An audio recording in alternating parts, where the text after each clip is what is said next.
Hello दोस्तों, હું Akshay Patel English with Akshay YouTube channel પર આપ સૌનું હાર્દિક સ્વાગત કરું છું। આજના વિડીયોમાં આપણે ઇઝ, એમ, આર, વોઝ, વર સાથે ક્રિયાપદના ટુ વાળા રૂપનો ઉપયોગ કેવી રીતે થાય છે તે વિશે જોવાના છીએ। અહીં કેટલાક વાક્યો આપેલા છે તે જોઈએ। પહેલું છે હું રમવાનો છું, બીજું છે હું જવાનો છું, ત્રીજું છે તે ખાવાનો છે, ચોથું છે હું આવવાનો હતો અને પાંચમું છે અમે રોકાવાના હતા। આ વાક્યોમાં કંઈક કરવાનું છે અથવા કંઈક કરવાનું હતું એવો ભાવ રહેલો છે। આવો ભાવ દર્શાવતા વાક્યોની અંગ્રેજીમાં વાક્યરચના કઈ રીતે બને છે તે જોઈએ। હવે કંઈક કરવાનું છે એવો ભાવ દર્શાવતા વાક્યો માટેની વાક્યરચના જોઈએ। સૌથી પહેલા આવશે સબ્જેક્ટ એટલે કે કર્તા, ત્યાર પછી કર્તાને અનુરૂપ ઇઝ, એમ અને આર માંથી કોઈ પણ એક આવશે। ત્યાર પછી આવશે ક્રિયાપદનું ટુ વાળું રૂપ જેને આપણે ઇન્ફિનિટિવ કહીએ છીએ। ત્યાર પછી આવશે ઓબ્જેક્ટ એટલે કે કર્મ અને અન્ય શબ્દો। હવે આ વાક્યરચનાનો ઉપયોગ કરીને વાક્યો બનાવીએ। પહેલું વાક્ય છે હું ક્રિકેટ રમવાનો છું।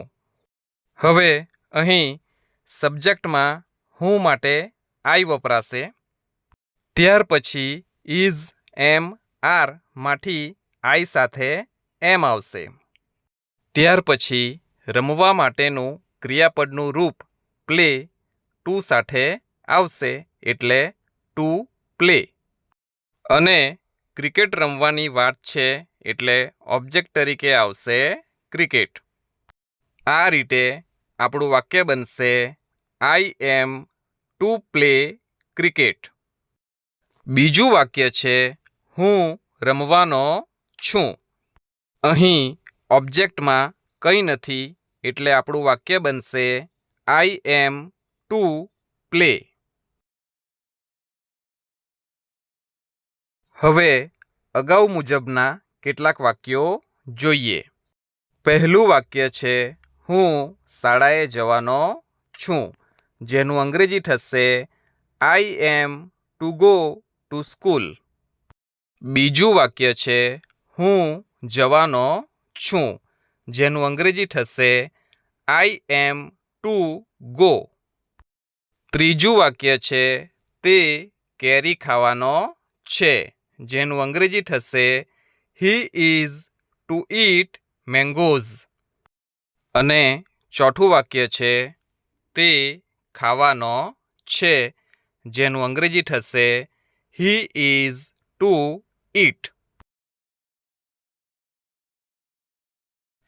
થોડા બીજા વાક્યો જોઈએ। પહેલું વાક્ય છે અમે અંગ્રેજી શીખવાના છીએ, જેનું અંગ્રેજી થશે we are to learn English. બીજું વાક્ય છે તે ગુજરાતની મુલાકાત લેવાની છે, જેનું અંગ્રેજી થશે she is to visit Gujarat. અને ત્રીજું વાક્ય છે હું તને મળવાનો છું, જેનું અંગ્રેજી થશે આઈ એમ ટુ મીટ યુ। હવે આવા વાક્યોમાં ગોઈંગ ટુ નો ઉપયોગ કેવી રીતે થાય છે તે જોઈએ। આપણે સૌપ્રથમ જે વાક્ય જોયું કે હું ક્રિકેટ રમવાનો છું, જેનું અંગ્રેજી છે આઈ એમ ટુ પ્લે ક્રિકેટ। અહીં આપણે ગોઈંગ ટુ નો ઉપયોગ કરીને વાક્ય બનાવી શકીએ I am going to play cricket. આ રીતે આપણે અગાઉ જે વાક્યો જોયા તેને ગોઈંગ ટુ નો ઉપયોગ કરીને બનાવી શકીએ છીએ। હવે કંઈક કરવાનું હતું એવો ભાવ દર્શાવતા વાક્યો માટેની વાક્યરચના જોઈએ. અગાઉ જે વાક્યરચના આપણે જોઈ તેના જેવી જ આ વાક્યરચના છે, પરંતુ ફક્ત ફરક એટલો છે કે તેમાં ઇઝ, એમ અને આર હતા, જ્યારે આમાં વોઝ અને વર છે. Subject plus was were plus ક્રિયાપદનું ટુ વાળું રૂપ પ્લસ ઓબ્જેક્ટ.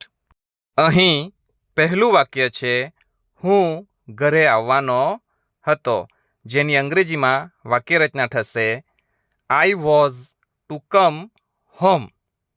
બીજું વાક્ય છે હું આવવાનો હતો, જેનું અંગ્રેજી થશે આઈ વોઝ ટુ કમ. થોડા બીજા વાક્યો જોઈએ. પહેલું વાક્ય છે અમે ત્યાં રોકાવાના હતા, જેનું અંગ્રેજી થશે વી વર ટુ સ્ટે ધેર. બીજું વાક્ય છે તે મારી સાથે વાત કરવાનો હતો, જેનું અંગ્રેજી થશે he was to talk to me. અને ત્રીજું વાક્ય છે તમે એક કાર ખરીદવાના હતા, જેનું અંગ્રેજી થશે you were to buy a car. હવે આ વાક્યોના નકાર વાક્યો જોઈએ. નકાર વાક્યોમાં is, am, are, was, were પછી નોટ મૂકવામાં આવે છે. અહીં પહેલું વાક્ય છે હું રમવાનો છું, આઈ એમ ટુ પ્લે. જો આપણે કહીએ કે હું રમવાનો નથી તો અહીં એમ પછી નોટ મૂકવામાં આવશે અને વાક્ય બનશે આઈ am not to play.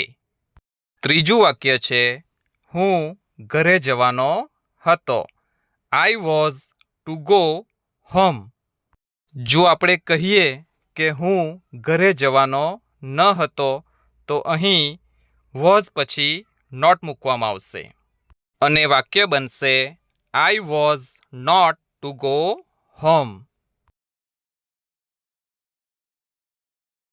Thanks for watching this video. See you in the next video with new topic. Till the time, bye bye and take good care of yourself.